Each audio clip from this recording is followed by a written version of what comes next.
Pernah kepikiran gak sih, kenapa ya ada orang yang kelihatannya bisa mencapai hal-hal luar biasa, sementara kita kok kayaknya gagal terus?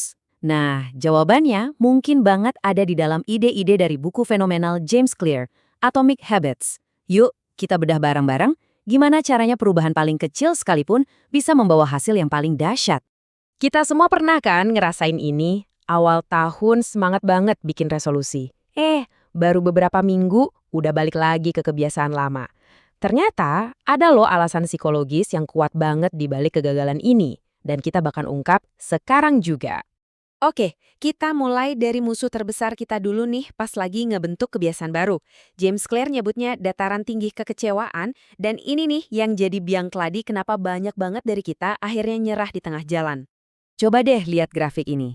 Kita tuh seringnya berharap kemajuan itu lurus aja gitu ke atas. Tapi kenyataannya, ada yang namanya lembah kekecewaan. Sebuah periode di mana kita ngerasa udah kerja keras banget, tapi kok hasilnya nggak kelihatan sama sekali. Nah, di dalam lembah frustrasi inilah, kebanyakan orang menyerah. James Clear tuh punya analogi yang pas banget buat ini. Coba bayangin, kamu taruh sebongkah es batu di ruangan yang dingin banget. Terus kamu mulai naikin suhunya, pelan-pelan, dari -2, -1, tapi nggak ada yang berubah. Es batunya tetap aja beku dan keras. Terus, tiba-tiba, boom! Cuma beda 1 derajat aja, es itu langsung mulai meleleh. Semua energi yang kamu masukin sebelumnya itu nggak sia-sia. Energi itu lagi ngumpulin potensi. Nah, ini dia poin pentingnya. Momen terobosan itu adalah hasil dari banyak banget tindakan sebelumnya yang nggak kelihatan. Terus gimana dong caranya biar kita bisa ngelewatin lembah kekecewaan itu? Jawabannya ada di kekuatan luar biasa dari perbaikan-perbaikan kecil yang kita lakuin secara konsisten.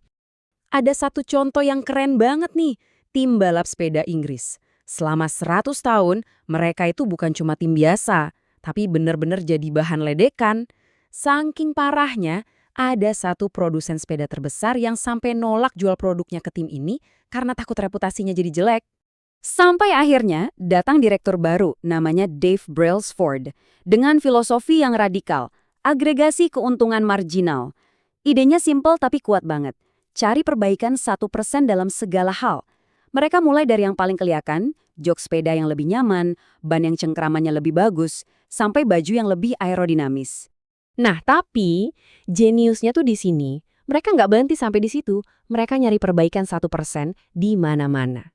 Mereka sampai ngerekrut ahli bedah buat ngajarin cara cuci tangan yang bener biar nggak gampang sakit, nyariin bantal yang pas buat tiap pembalap, bahkan sampai ngecat bagian dalam truk mereka jadi putih cuma biar bisa lihat partikel debu terkecil yang bisa ganggu kinerja sepeda. Terus hasilnya gimana? Wah, gila banget. Dalam 10 tahun berikutnya, mereka menang 178 kejuaraan dunia. 178. Mereka berubah dari tim yang diremehin jadi dinasti paling dominan dalam sejarah olahraga ini. Semua karena kekuatan dari keuntungan-keuntungan kecil. Jadi rahasianya apa dong? Kebiasaan itu ibarat bunga majemuk dari pengembangan diri. Ini tuh mirip banget sama bunga majemuk di bank. Keuntungan kecil yang kamu dapat hari ini bakal ngasilin keuntungan yang lebih besar besok. Awalnya emang lambat, hampir nggak kelihatan, tapi seiring berjalannya waktu, pertumbuhannya jadi eksponensial. Coba kita hitung-hitungan deh. Kalau kamu bisa jadi 1% lebih baik setiap hari, dalam setahun kamu bakal jadi hampir 38 kali lipat lebih baik. Sebaliknya, kalau kamu jadi 1% lebih buruk setiap hari, kamu bakal merosot sampai hampir 0. Bedanya jauh banget kan? Oke, kita udah tahu nih kalau perbaikan 1% itu ampuh. Tapi, gimana cara ngelakuinnya? Nah, ini semua dimulai dengan perubahan cara kita berpikir yang mendasar banget. Pertama, kita harus bisa bedain dulu ada tujuan dan sistem. Tujuan itu hasil yang pengen kamu capai, misalnya menang kejuaraan. Kalau sistem itu prosesnya, latihan setiap hari, cara kamu makan, cara kamu istirahat. Coba dipikirin ini. Pemenang dan pecundang itu seringkali tujuannya sama persis.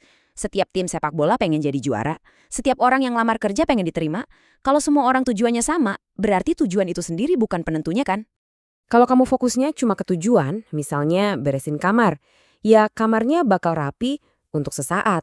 Tapi kalau kamu nggak mengubah sistemnya, yaitu kebiasaan berantakanmu, pasti deh kamar itu bakal berantakan lagi. Jadi untuk perbaikan jangka panjang, yang harus diperbaiki itu sistemnya, bukan cuma ngejar hasilnya. Nah, sekarang kita masuk ke bagian yang paling dalam nih. rahasia yang bikin semua kebiasaan itu benar-benar nempel. Jadi gini, perilaku kita itu punya 3 lapisan.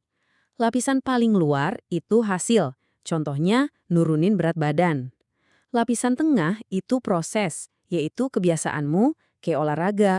Dan yang paling dalam, intinya adalah identitas, yakinanmu tentang siapa dirimu sebenarnya. Kesalahan kebanyakan dari kita itu, kita mulainya dari luar ke dalam. Kita fokus sama hasil yang kita mau. Padahal, perubahan yang beneran awet itu terjadinya dari dalam ke luar. Mulai dari nanya ke diri sendiri, aku ini mau jadi orang yang seperti apa sih? Bedanya tipis banget, tapi dampaknya luar biasa. Coba bayangin, ada yang nawarin kamu rokok. Orang pertama bilang, enggak makasih, aku lagi coba berhenti. Dia masih melihat dirinya sebagai perokok yang lagi nahan diri. Tapi orang kedua bilang, enggak makasih, aku bukan perokok. Nah, itu adalah pernyataan identitas. Kenapa ini penting banget? Karena kamu nggak akan pernah bisa mempertahankan kebiasaan yang bertentangan sama identitasmu. Kalau kamu masih melihat dirimu sebagai orang yang malas olahraga, sekuat apapun niatmu, identitas lama itu bakal selalu menang dan nyabotas rencanamu. Jadi intinya, jangan cuma fokus ke hasilnya. Fokuslah ke identitas yang pengen kamu bangun. Setiap kali kamu lari, biarpun cuma 5 menit, kamu itu lagi ngasih suara untuk identitas barumu sebagai seorang pelari. Jadi pada akhirnya, ini semua bukan soal apa yang pengen kamu capai. Pertanyaan yang sebenarnya jauh lebih dalam. Kamu ingin menjadi siapa? Putuskan itu dulu. Baru buktikan ke dirimu sendiri dengan kemenangan-kemenangan kecil setiap hari.